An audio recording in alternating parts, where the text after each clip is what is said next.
Dipersembahkan oleh Morigro. Kompas Update pukul 8 malam waktu Indonesia Barat hadir untuk Anda. Saya Valentina Sitorus. Seekor sapi tercebur ke dalam sumur sedalam 7 meter di Klaten, Jawa Tengah.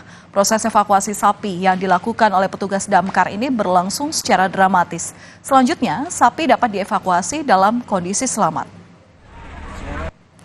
Sapi malang ini tercebur ke sumur setelah lari dari pemiliknya usai dimandikan di sungai. Karena kesulitan untuk mengangkat ke atas, pemilik lalu melapor ke petugas pemadam kebakaran Klaten, Jawa Tengah. Jalannya evakuasi berlangsung dramatis karena faktor berat sapi dan air di dalam sumur yang cepat meresap. Petugas harus menambah debit air sumur untuk bisa mengangkat sapi ini. 1,5 jam kemudian, sapi berhasil ditarik ke bagian atas sumur dengan kondisi selamat dan kemudian diserahkan kepada pemiliknya.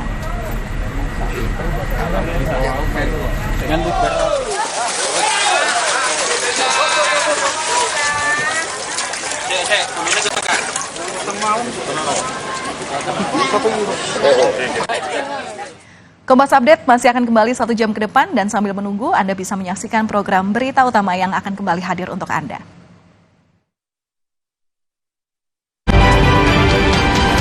Kompas Update dipersembahkan oleh